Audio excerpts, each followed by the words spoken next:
Welcome back, good fellas, and we're back with another episode of Ask Tony Tuesday. If you haven't got a clue, Tony's got the answer for you.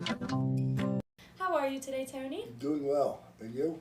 Great. Awesome. As always. That's great. Ready for your first question? I'm ready. So what are some extra costs that we don't include in our estimate? All right, so basically we do the estimate based on the square footage. If you have 40 square feet, we do an estimate based on 40 square feet. If the slab is more than your kitchen, you don't pay for the whole slab. The only time you pay for a whole slab is if we're using like half a slab, and then it's not cost effective for us to charge, because the slab at that point could cost more than your job would be. So if it's more than half, then we generally would just charge a square foot price. So we do an estimate. If I go to your house or if you come in here with a sketch, we charge by the square foot depending on the stone. The more consistent the stone, the less expensive it is, because as a quarry, the stone doesn't change, so there's an abundance of it. The more exotic, the more movement, the more variation.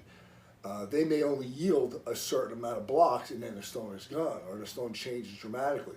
So supply and demand as it raises lowers the cost of stone. So what we do is we give you a square foot price. The only extra charge then would be for the sink cutout. If there's any sink cutouts, it's a charge for that. There's a template charge for us to come out and template because no walls are ever square. So we do charge the template because it takes time and a lot of effort to do a template. But that ensures that everything we do fits perfectly. And, then if anybody, if there's some people have a seating area where there's a big overhang, and we have to put some steel supports, and then we charge for the steel supports. But we're not like the big box stores. We don't charge for every faucet hole. We don't charge for every radius corner, there's not any hidden fees. We give you an estimate. We sit down. We tell you what your square footage is.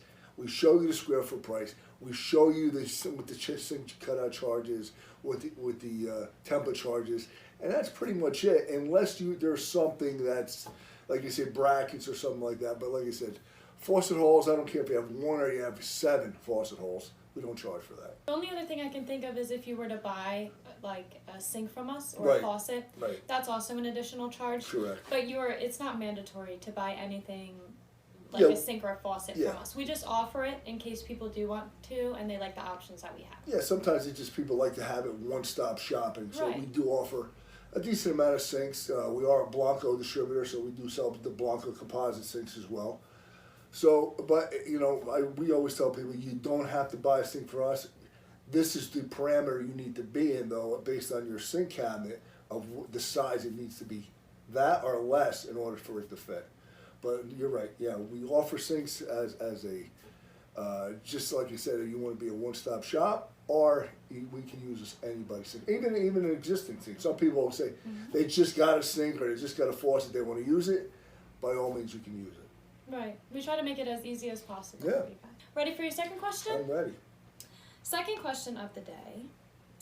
Is quartz considered stone or is it a crystal? It's actually a mineral. Oh. Quartz is a mineral.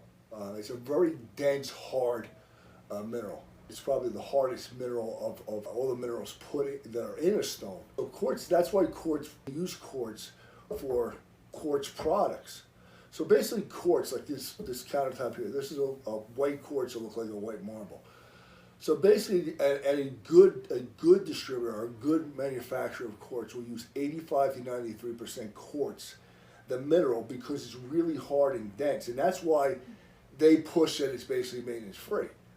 And it could be if they're truly going 85 to 93% quartz and mineral. Because the other part would then be sand, which is very porous. It's kind of the opposite of quartz. You have quartz, it's very non-porous and very hard and dense. You have sand, it's very porous. But they use the sand for filler.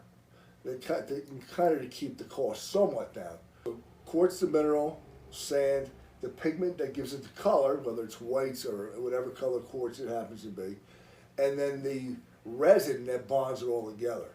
So the more quartz, the harder and denser the stone will be, or the countertop would be. But there are a lot of knockoff quartz companies, and if you see a lot of these special deals in these Clipper magazines and stuff like that, you may see a really low price. If it's a really low price, it's like everything else. You get what you pay for. That 85 to 93% quartz and sand ratio starts to go like this. So that non-porous, very, maintenance-free product you thought you were getting, not so much anymore. But there's a lot of guys out there that try to be the cheapest guy in town, and as you know, it's never been our goal to be the cheapest guys in town. We just want to be the best, and that's still, we started that when we opened up, and it's still the way we want to be. We don't cut corners, and we only all the stuff we sell here, whether it's natural stone, whether it's quartz, their name brands are their first quality materials only. We never bring any second quality granites, quartzites, and it's not worth it to me to bring in a second quality. If it's commercial jobs, you can get away with it, but I'm not going to put second quality material in somebody's residential home. It's just not. I don't want to give that, ruin or tarnish the reputation we have as being a first class, high quality shop. Quality first. Quality first, always. You know it. And that makes sense as to why quartz being a mineral, as to why, because quartz is man-made, it's not a natural stone. And that would explain why when you're looking at quartz, you can't really find that natural looking stone with the little stone pieces that you can pick out in it, because it's a mineral and it's mixed with the sand. And it's just ground down really fine, almost to a powder actually, and then and then the sand, and then the color for and then they do different patterns. Everything now is done digitally, and then they mix everything together with that resin, and they just form slabs now out of it. And like you said, they did a pretty good job of getting, the quartz manufacturers, the good ones have gotten pretty close to what it would look like. But because it's still a resin or a plastic-based product, you still lose the depth that you get in natural stone. Like I said, we sell tons of quartz, but we still sell a lot more granite. And I'm a granite guy for a long time. I don't think there's anything better than natural stone. But if you want that white marble look like this top here, then quartz is absolutely the way to go, because marble is very soft and very porous. So if you want maintenance free but you want marble look, then quartz is perfect. Yeah. Well, thank you for answering our questions My today. pleasure, That is as all always. the questions I have for you. Thank you guys for tuning into this week's episode. Make sure you're still sending in questions. Also, don't forget about our heated indoor slab showroom. Yeah, it's been cold this week. It has been very cold, and we Yeah. just want to remind you that you can still shop here comfortably, and you don't have to worry about being cold.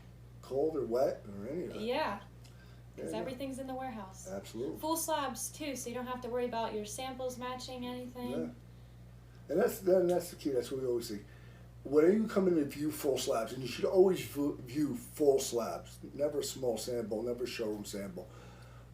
Here you come in, I recommend bringing a cabinet door, any tile, flooring, anything you have. The more you can bring in, the more you can put against the slab, the easier it becomes. People say, I have white cabinetry.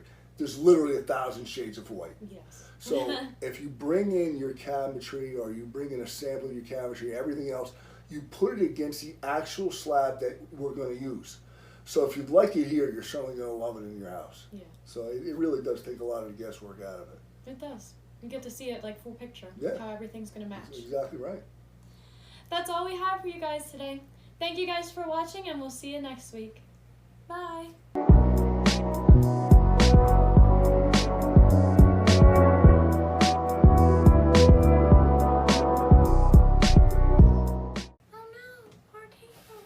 We're on. In 5, 4, 3, 2,